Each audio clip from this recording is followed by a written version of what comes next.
Hi, my name is Pearl, and I'm the Director of Admissions and Marketing for Harvestfield Educational Services. Welcome. I want to use this opportunity to tell you what we do. Harvestfield Educational Services, we assist students in getting admission to schools abroad, and we also assist with visa counseling.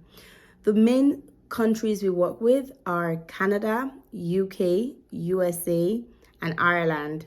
We also have Australia and other destinations, but the main countries are Canada, UK, USA, and Ireland.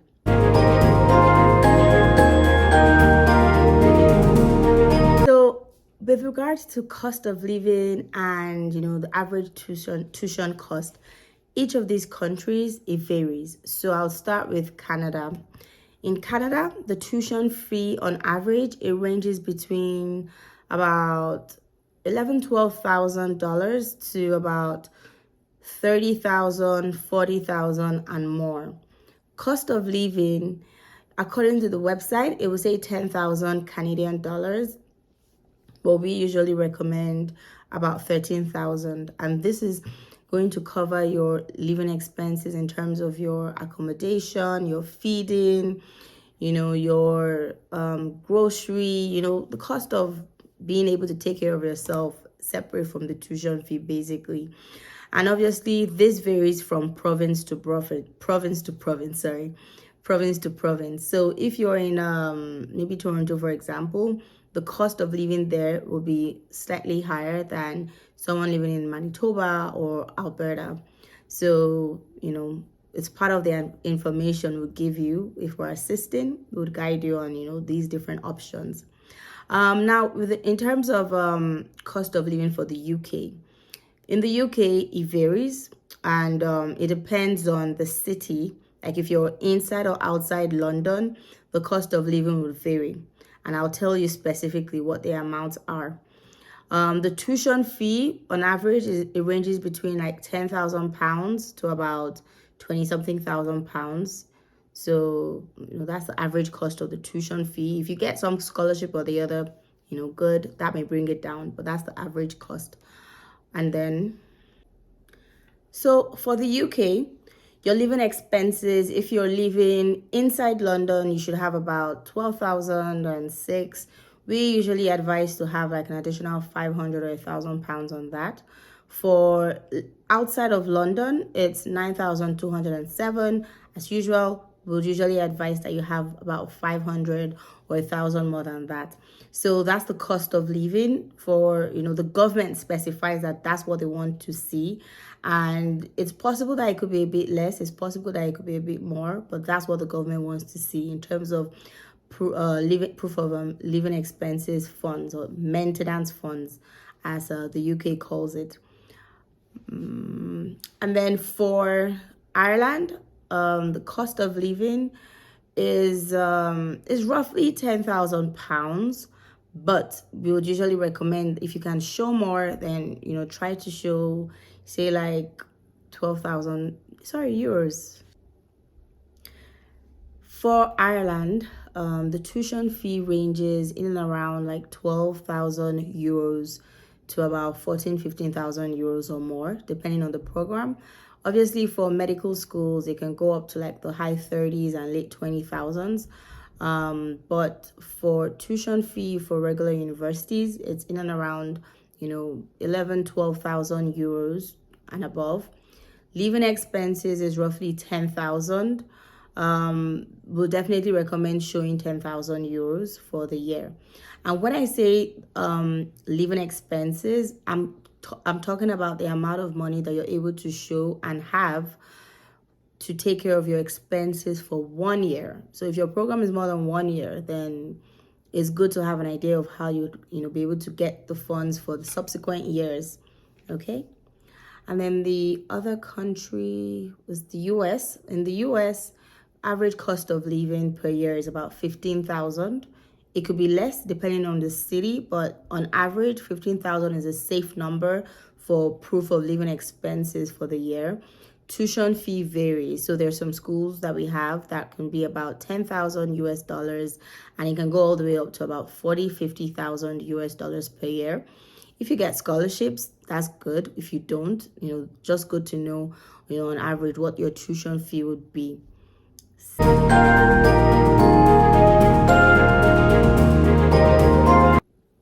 So each of these countries we work with, they allow students to stay back. Some would allow you to stay back for about 2 years on a student visa, student work visa. While, for example, the UK, they have a visa called the graduate visa, which allows you to work in the UK 2 years after your graduation. And if you are successful in getting a job that is happy to sponsor you to the tier 2 visa, then that's where you can benefit from being able to stay in the UK much longer based on that sponsorship. For Ireland, if you are also able to get a sponsor, a company that's happy to sponsor you, after you've graduated and worked within that 2-year time frame, if you get a company happy to sponsor you for their permanent residency, then that's another option that is open and available. We have students who have benefited from this and they're still in Ireland working. They've been able to bring in their family and all that. Canada is the most popular, and that's because it's a bit of a it's not guaranteed, but it's a very good success rate in terms of moving from a student visa to a permanent resident, and from permanent resident to becoming a citizen, all in the time frame of about 5 to 6 years. Like for example, if you graduate and you get like a 1 or 2 year work visa, after working in Canada for 1 year, you move on to you then qualify to be able to apply for permanent residency. And after being a PR, within the time frame of 5 years, if you've remained in Canada for 3 years without traveling out, then you qualify for to apply for citizenship. So that's like how it works. And we have a very high number of students who are citizens as we speak, or who are permanent residents. So that's what makes Canada very attractive. For the UK also, we have lots of students who are citizens and who are permanent residents in the UK, because when they went to study, they were able to get a company to sponsor them, and they were able to apply and become, get their leave to remain and remain legally. So these are options available, and that's why these are the main countries we work with. The other one too is the US, especially if you are in for the US, they have the STEM programs. The STEM programs make it a bit easier for you to stay back, because after school, you get to work for about 2 to 3 years. And then if you get a company to sponsor you, most likely it happens and you get your green card. And the long process a longer process to get the citizenship, but at least once you have the green card, it's good. Mostly tech and STEM related students, they don't really have much of an issue converting to this, and that's why we tend to recommend that if you're going on for your master's, try to take something in the STEM. If it's a bachelor's, it's fine. If you still have the grace to go on to like a master's if you want, or if you're going at the bachelor's level, you could aim for a STEM. You have lots of opportunities with that. I think I've covered pretty much the 4 main countries we work with. It's just good for you to know that we assist and we give you good counsel. So we have personal experiences in all 4 of these countries. So what we tell you is based on what we've seen work. We're not selling something that is impossible. We don't even promise things that are impossible. And in terms of like the visa successes, we have a very, very high visa success rate, but we never also guarantee that you're going to get the approval. But we have a very, very high visa success rate. Thanks be to God.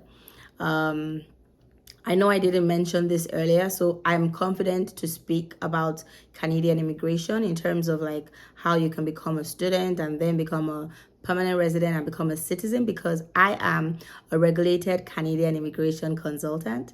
And if you go onto the college.ic or college-ic website, my colleagues on ground can share that website. If you go onto it, you type my name, Pearl Boy Komalafe. It's right there. That lets you know that I am regulated and authorized to give immigration advice. So that's something else that you need to be aware of.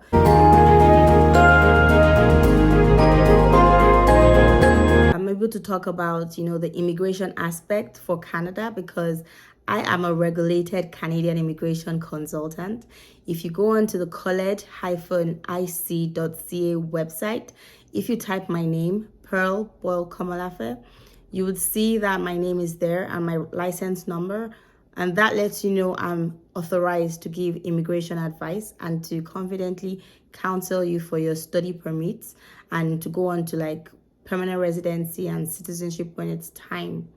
I want to use this opportunity to educate you and let you know that it's important that anybody giving you immigration advice with regards to Canada, they need to be licensed.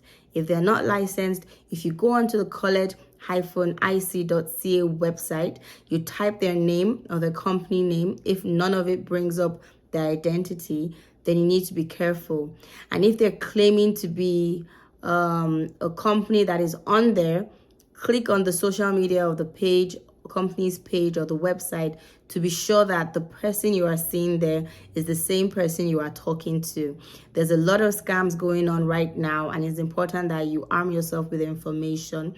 It's important that you are knowledgeable on how to identify a ghost consultant from a regulated one.